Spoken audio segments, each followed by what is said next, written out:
इनकी जेलें कम पड़ जाएंगी। ब्राह्मणवाद मनुवाद जो है, एक बहन जी का शासन आते ही अपने मगरमच्छ पीठ पे लाद के वो यूपी की सीमा रेखा से भाग गए। और दूसरी बात, ये हमारी समझ है, ये बहुजन समाज पार्टी की समझ रही है कि आप मुफ्त क्यों दे रहे हो भाई। हम 2 रुपए किलो हम आटा क्यों खाएंगे, अपने बच्चों के लिए एयर कंडीशन लगाएंगे, हमें मुफ्त नहीं चाहिए, हमें 1 लाख रुपए कमाएंगे और हम सब चीज खरीदेंगे। ये गोदी मीडिया दिखाता नहीं है ना।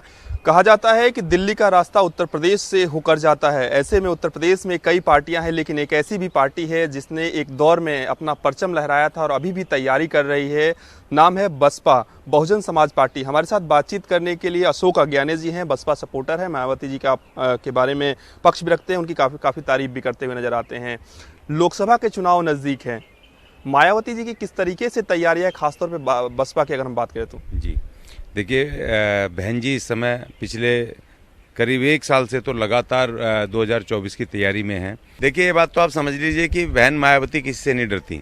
दूसरी बात यह कि जिस दिन बहन मायावती को, सरकार भी जानती है, अगर उन्होंने गलती से भी कोई हाथ लगा दिया ना, तो इस देश के अंदर एक बड़ा बहुजन मूवमेंट खड़ा हो जाएगा, इनकी जेलें कम पड़ जाएंगी। तो इस बात से तो आप बिल्कुल ये समझ जाओ कि बहन मायावती किसी से डरती हैं। हाँ, लेकिन ये कि एक जो मान्यवर कांशीराम जी ने जो वो उनकी जो राजनीति थी कि हमें सीधे टकराव लेना ही नहीं है, जैसे हमारे अंबेडकर साहब ने सीधे अंग्रेजों से टकराव नहीं लिया। कांग्रेस लड़ रही थी, सब लड़ रहे थे उनके खिलाफ, लेकिन उन्होंने उनके खिलाफ, क्योंकि हम कमजोर पक्ष हैं इस देश के, अगर हम सीधे सत्ता से टकराव करेंगे तो हमें वो कुचल देंगे, वो हमारे मूवमेंट को खत्म कर देंगे, हमारे नेताओं को खत्म कर देंगे। और वही पॉलिसी मान्यवर कांशीराम जी ने अपनाई। उन्होंने भी सीधे कांग्रेस से टकराव न लेकर के अंदर खाते अपनी राजनीति को, अपने लोगों को खड़ा किया। और उसी तरह से अब बहन मायावती भी सीधे सीधे वो लड़ रही हैं, क्योंकि इन्होंने हमें उत्तर प्रदेश में समेट दिया है। और उत्तर प्रदेश में समेट दिया तो उत्तर प्रदेश में हमें अपनी राजनीति को दोबारा से पुनः खड़े होकर के अपने बहुजनों की शक्ति बनना है। हमें सरकार से टकराव नहीं लेना। उसके बावजूद भी बहन मायावती ने ऐसे बड़े बड़े फैसलों के विरुद्ध भी इसके बीजेपी के फैसलों के विरुद्ध बोली। और तो और उनके सांसद 10 सांसद उन्होंने प्राइवेटाइजेशन का विरोध किया इस संसद में, उन्होंने ठेकेदारी का विरोध किया बीजेपी के लाए हुए, उन्होंने उनके नोटबंदी का विरोध किया। स्टेटमेंट वहां पर रखे हुए हैं, ये गोदी मीडिया दिखाता नहीं है ना। उनके सिपे सालार जो 10 सांसद बैठे हैं बहुजन समाज पार्टी के, वो लगातार लड़ रहे हैं, महंगाई का मुद्दा उठा रहे हैं, बजट का मुद्दा उठा रहे हैं। कौन सा मुद्दा वो नहीं उठा रहे हैं? अगर डरते तो वो कभी नहीं उठाते। बहन मायावती जी ने कहा है तभी तो उठाते हैं। तो इसलिए बहन मायावती जी अपने संगठनात्मक काम में लगी हुई हैं। और आज वो दूसरे नंबर पे दोबारा से पार्टी को ले आई, तीसरे नंबर से दूसरे नंबर पे इस निगम चुनाव में पार्टी का आ जाना, इसका मतलब बहन जी बिल्कुल सीरियस होकर लगी है। उन्होंने नारा दे रखा है, चलो गांव की ओर। और अब जो बहुजन आर्मी बनने जा रही है वो बहुत जल्दी बनेगी। और युवा नेता आकाश आनंद को जिस तरह से उन्होंने कमान दी है, नौजवानों को आगे ला रहे हैं, जिस तरह से आर्थिक पिछड़े जो बैकवर्ड जातियां उनको अपने साथ लेकर के आ रहे हैं, आर्थिक रूप से कमजोर जनरल जातियों को अपने साथ ला रहे हैं, मुस्लिम जो एक तरफा बहन मायावती की तरफ एक तरफ से झुकाव हो रहा है, क्योंकि उनको याद आ रहा है सबको बहन जी का 5 साल का शासन, जिसमें एक दंगा नहीं हुआ, एक महिला के खिलाफ कोई वारदात नहीं हुई।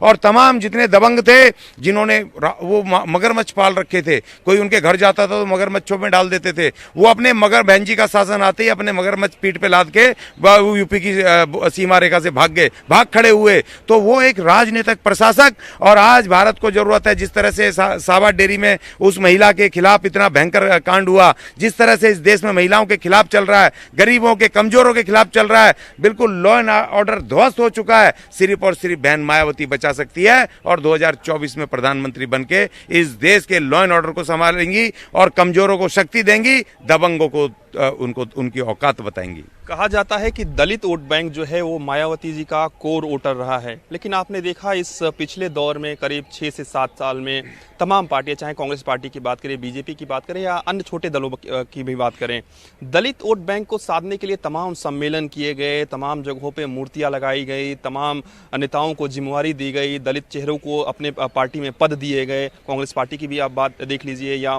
बीजेपी की भी बात देख लीजिए। तो आपको लगता है कि तमाम पार्टियां वोट बैंक में सेंधमारी कर पाएंगी? क्योंकि कहा जाता है कि मायावती जी का जो वोटर होता है वो साइलेंट वोटर होता है, अचानक से जब चुनाव होते हैं तब कहीं ना कहीं ऐसे वोट पड़ते हैं। देखिए, ये तमाम साजिश है इन मनुवादियों की बहुजन मूवमेंट को ख़त्म करने की।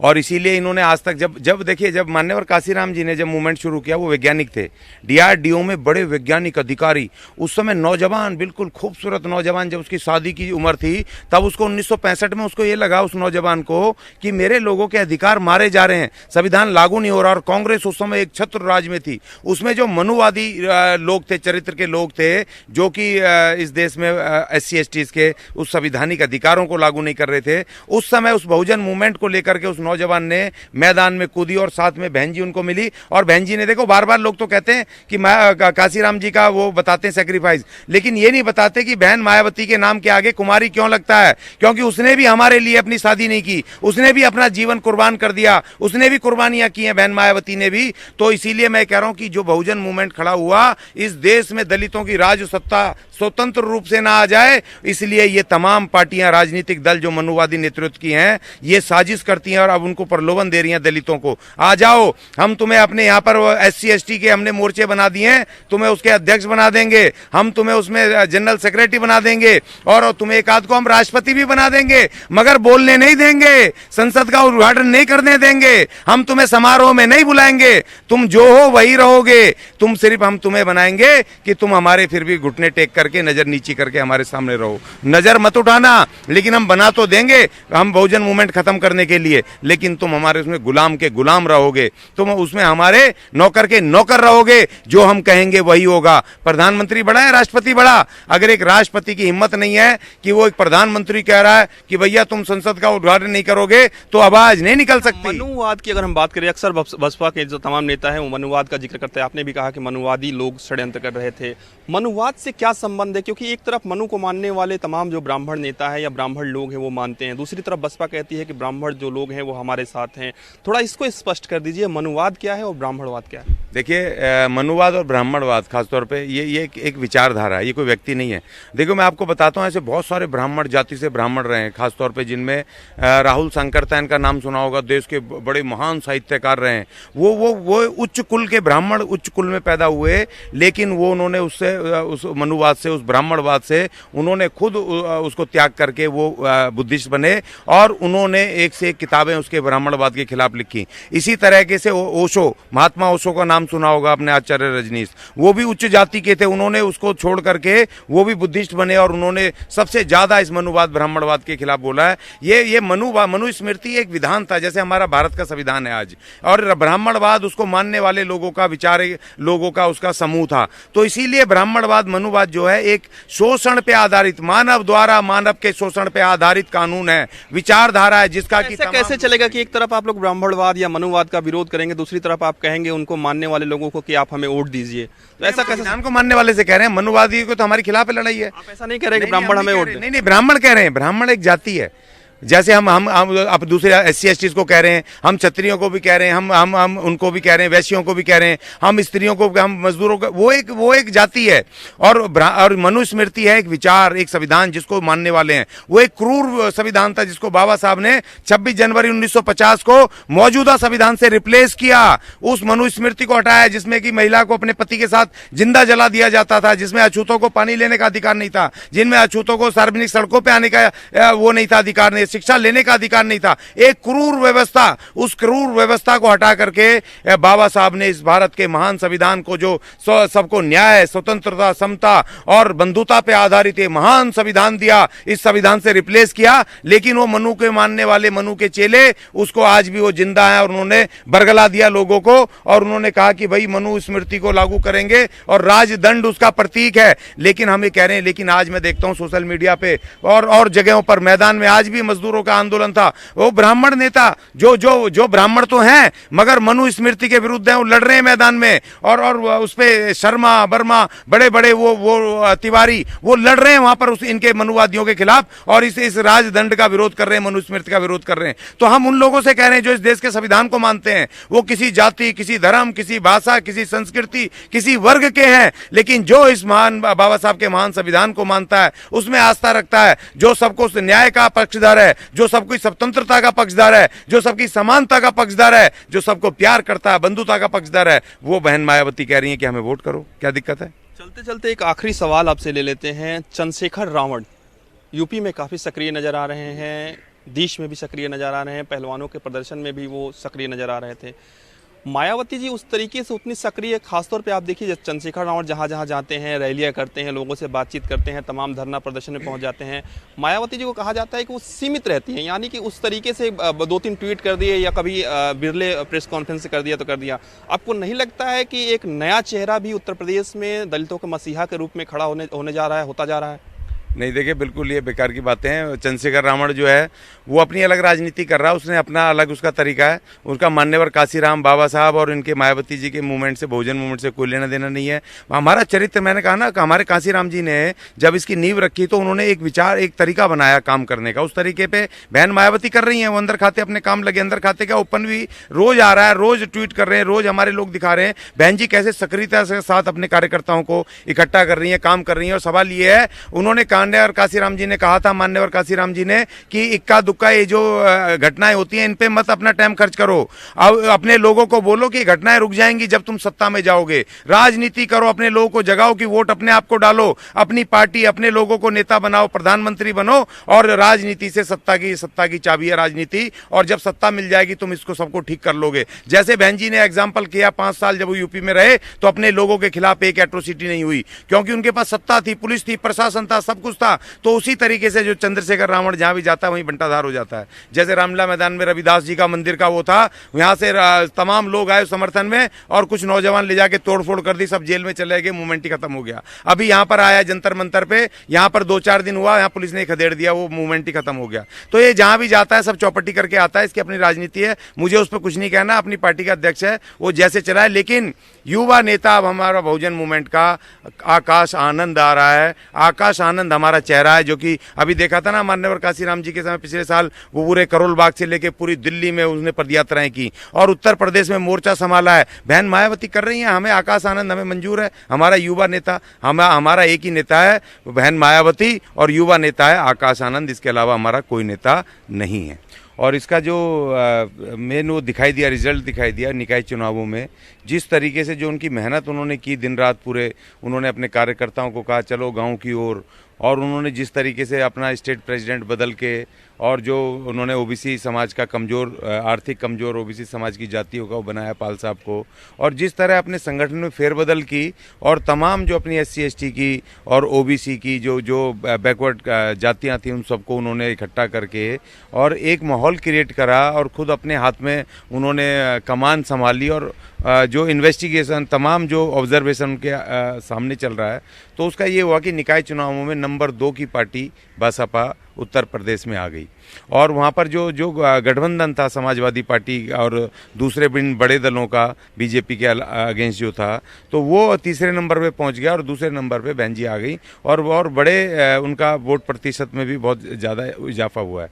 और उससे उत्साहित होकर के बहन जी ने अभी नौजवानों को और महिलाओं का एक ज़बरदस्त जमावड़ा किया, और बहुजन आर्मी एक वो बनाने जा रही हैं, और जिससे कि एकदम से 2024 के अंदर जो एक बड़ा सैलाब, जो बहुजन समाज पार्टी एक तरफा क्लीन स्वीप करने वाली है, क्योंकि वहाँ पर जो 85% लोगों के अलावा जो वहाँ पर ब्राह्मण समाज का जो वोट है और कुछ अपर कास्ट, जो आर्थिक कमजोर अपर कास्ट जातियाँ हैं, वो जो वोट आने वाला है बहन जी की तरफ को आने वाला है, खासतौर पर महिलाओं का, क्योंकि जो लॉ एंड ऑर्डर बहन जी के समय था 5 साल पे, वो अब लोगों को सबको याद आ रहा है, खासतौर पर महिलाओं को याद आ रहा है।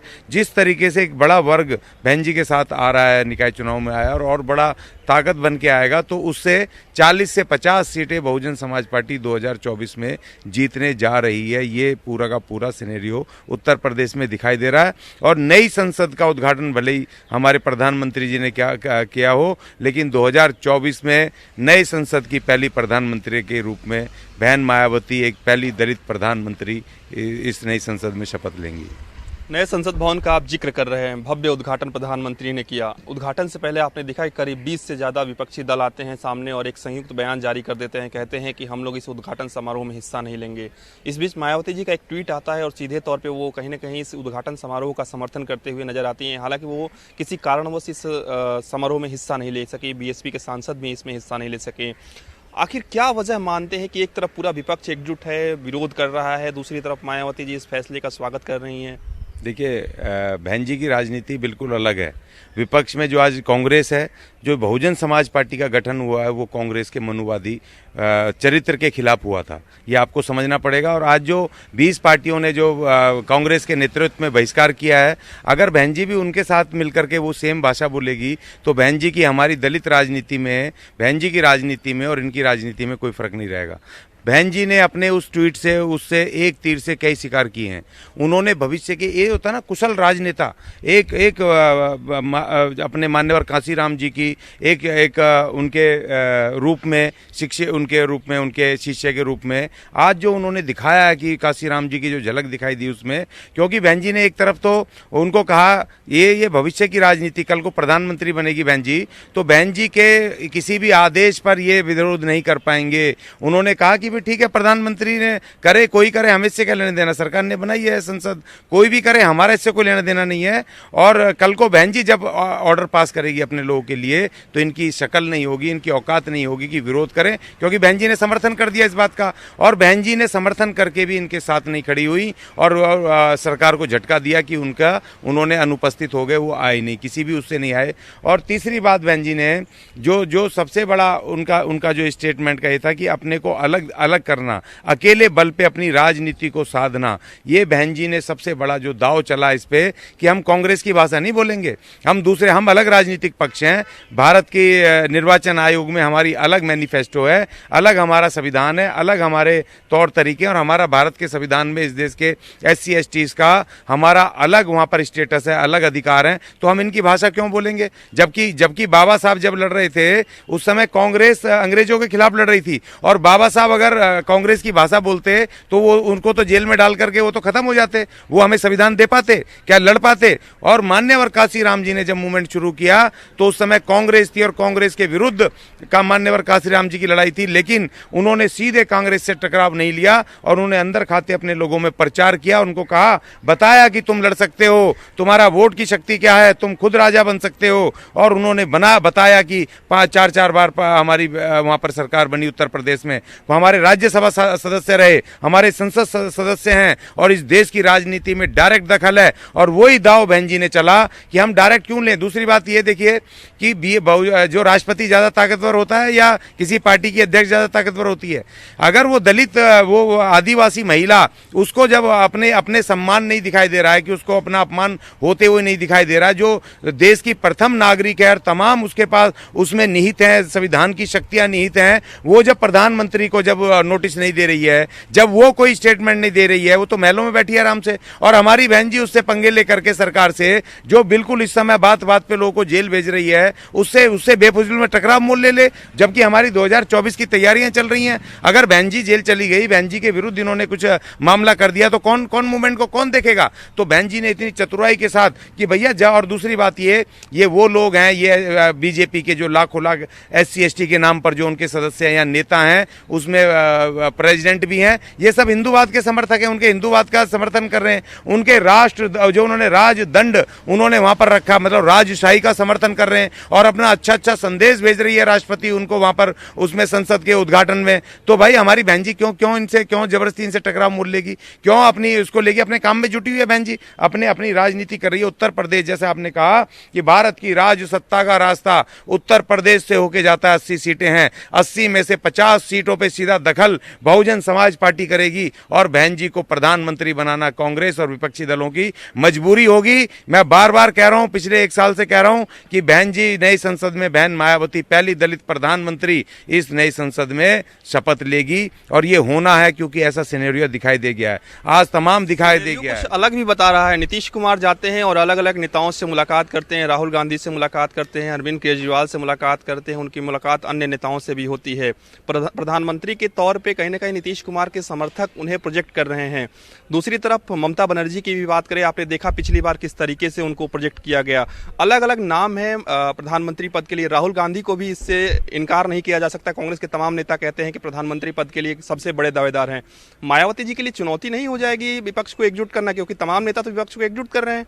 देखिए बहन जी ने पहले ही कह दिया, इस निकाय चुनाव से पहले ही कह दिया कि हम अकेले लड़ेंगे। इसीलिए कोई भी विपक्षी दल उनके पास आने की हिम्मत नहीं कर रहा है। उन्होंने कहा कि भाई हमारी अलग राजनीति है, हमारा अलग वो है। लोग जो पॉलिटिकल पार्टियां हैं वो हमारे गठबंधन में हम जाके, हमारे लोग तो उनको वोट करते हैं, उनका समर्थन करते हैं, मगर उनके ना तो कार्यकर्ता मदद करते हैं, ना ही वो वोट हमें ट्रांसफर होता है। तो इस ऐसी स्थिति में बहन जी ने कहा हम अकेले लड़ेंगे, और उनका अकेले लड़ने का जो फायदा हुआ, पार्टी 2 नंबर पे आ गई है वहां पर वोट स्थिति में, दूसरे नंबर पर उत्तर प्रदेश में आ गई है, और वोट परसेंटेज ने एक बड़ी छलांग लगाई है जो ऊपर उछल के आई है। तो बहन जी का वो जो फार्मूला था, जो उन्होंने कहा हम अकेले लड़ेंगे, और अकेले लड़के देखिए, चाहे भले ही ये जितनी भी पॉलिटिकल पार्टियां, जितना भी किसी को अरविंद केजरीवाल के पास क्या है, 7 सीटें, यहां पर 7 में से एक भी नहीं आती, वहां पर पंजाब में कुछ आ जाएंगी 2 4 5 सीटें, लेकिन ऐसी तरीके से। लेकिन बहन जी के पास तो एक बड़ा गढ़ है, 80 सीटों का एक विशाल गढ़ है, जिसमें कि 50 से 55 सीटें बहन जी को आ गई। तो उनके कांग्रेस के पास और अन्य विपक्ष के पास दूसरा रास्ता नहीं होगा बहन जी को प्रधानमंत्री बनाने का। सीधा सीधा मैं एक राजनीतिक आदमी, मेरे राजनीतिक चश्मे से साफ दिखाई दे रहा है कि बहन मायावती प्रधानमंत्री बनने जा रही हैं इस देश में। क्योंकि जिस तरह से ये जो मौजूदा सरकार है, इसके विरुद्ध जो खिलाड़ी लड़ रहे हैं, उनके जो लामबंद हुए, किसान लामबंद हुए, अभी मजदूरों का, ट्रेड यूनियनों का मोर्चा था, उनके खिलाफ अभी पूरे देश में हुआ है, उनके समर्थन में खिलाड़ियों के और सरकार के खिलाफ। जिस तरह से महिलाएं इनके खिलाफ आई हैं, जिस तरह से कमेरा वर्ग, मजदूर वर्ग जो मेहनत करता है, जो महंगाई से तरसता है, बेरोजगारी से तरसता है, जो आया, जो जिस तरीके से पूरे देश में एक लामबंद एक सिस्टम हुआ है, तो उससे कह रहे हैं कि सभी विपक्ष एकजुट हो जाएगा मायावती जी के लिए और आवाज उठाएगा। लेकिन मायावती जी विपक्ष पे ही कहीं ना कहीं हमला बोल रही हैं। आपने देखा कि राजस्थान सरकार ने बिजली सस्ता करने की घोषणा की, सिलेंडर सस्ता करने की घोषणा की, मायावती जी ने उसका क्रिटिसिज्म कर दिया, उसको कहीं ना कहीं उसका एक तरीके से विरोध कर दिया, या यूं कहें कि सलाह एक दे दी। समाजवादी पार्टी को अलग सलाह दे देती हैं। तो आपको लगता है कि एक तरफ मायावती जी इन लोगों का विरोध भी कर रही हैं, तो इन लोगों का समर्थन भी कहीं ना कहीं मिल जाएगा? देखिए, बहुजन समाज पार्टी राष्ट्रीय पार्टी है, और वो राजस्थान में भी चुनाव लड़ती है, वो मध्य प्रदेश में भी लड़ती है, पूरे देश में लड़ती है, और उत्तर प्रदेश में तो है ही। और जहां पर जब जो विपक्ष है बहुजन समाज पार्टी का, कोई भी विपक्षी पार्टी अपने उसका प्रतिद्वंदी का कैसे समर्थन करेंगी। और दूसरी बात, ये हमारी समझ है, ये बहुजन समाज पार्टी की समझ रही है कि आप मुफ्त क्यों दे रहे हो भाई। मान्यवर काशीराम जी ने कहा था, जब उनका मूवमेंट चल रहा था, उन्होंने उस समय जब सरकार में भी नहीं आए थे, मान्यवर काशीराम ने कहा था हम 2 रुपए किलो हम आटा क्यों खाएंगे। उस समय उन्होंने कहा था हम अपने बच्चों को 100 रुपए किलो का आटा क्यों नहीं खिलाएंगे, हमें क्यों तुम मुफ्त 5 किलो राशन दोगे, मुफ्त बिजली दोगे क्यों, हमें तुम हमारा संवैधानिक अधिकार क्यों नहीं दोगे, तुम हमें जमीनें खेती की क्यों नहीं बंटवारा करोगे, इस धन धरती में, व्यापार में, इस देश की तमाम चीजों में, हमें संसाधनों में हमें बराबर हिस्सा क्यों नहीं दोगे। 22.5% जो तुमने तय किया है, हमें हमारा हिस्सा दो। हमें ठेके पे नौकरी करवाओगे, हमें पक्की नौकरी दो, हम लेंगे 50,000 रुपए तनख्वाह, हम लेंगे 1 लाख रुपए तनख्वाह, हमें खेती की जमीनें दो, हम बोएंगे अपने खेतों में अपना अनाज, हम बनेंगे आर्थिक मजबूत, और उसके बाद हम मॉल में जाकर के खरीदारी करेंगे, अपने बच्चों के लिए एयर कंडीशन लगाएंगे, उनके लिए बढ़िया लिविंग स्टैंडर्ड हम घर बनाएंगे, उनको बेहतर स्कूलों में भेजेंगे। तुम हमें मुफ्त करा के हमें भुखमरा रखना चाहते हो, हमें इस देश में हमें तुम भिखारी रखना चाहते हो। इसलिए बहन जी ने कहा हमें मुफ्त नहीं चाहिए, हमें हमारा अधिकार चाहिए, हमें 1 लाख रुपए कमाएंगे और हम सब चीज खरीदेंगे, हम कोई चीज लेंगे। तो जो मान्यवर काशीराम जी की लाइन थी, उसी पे बहन मायावती ने कहा। और जहां तक सवाल इस बात का समाजवादी पार्टी के विरुद्ध, तो भैया समाजवादी पार्टी जैसे बीजेपी उनके विरुद्ध है, वैसे ही उत्तर प्रदेश में समाजवादी पार्टी, आरएलडी और ये तमाम पार्टियां उनके विरुद्ध है, उनके अपोजिशन में है। तो हमें, और दूसरी बात देखिए, 2 तरह से गठबंधन होते हैं, एक प्री पोल और एक आफ्टर पोल। और जो बहन जी के साथ जो होगा आफ्टर पोल होगा, जो ताकत में होंगे, जिनको सीटें कम पड़ रही होंगी, तो 50 सीटें हमारे पास आएंगी, 50 से 55 सीटें, उसमें से जिसको जो जरूरत पड़ेगी तो वो हमें प्रधानमंत्री बनाएगा, हम उसको समर्थन करेंगे। ये तो बिल्कुल राजनीति है, खरी खरी राजनीति है। बिल्कुल। तो ये थे हमारे साथ अशोक जी, बहुजन समाजवादी पार्टी के समर्थक भी हैं, मायावती जी के समर्थक हैं, और आकाश आनंद का भी चूंकि ये जिक्र कर ही रहे हैं, तो निश्चित रूप से तमाम सारे विषयों पर इन्होंने चर्चा की और बताया कि प्रधानमंत्री नरेंद्र मोदी के विपक्ष में कोई अगर खड़ा हो सकता है, कोई प्रधानमंत्री बनने के लिए बेहतर कैंडिडेट है, तो वो बहन मायावती जी है। वीडियो जर्नलिस्ट राम त्रिपाठी के साथ पीयूष तिवारी, नई दिल्ली।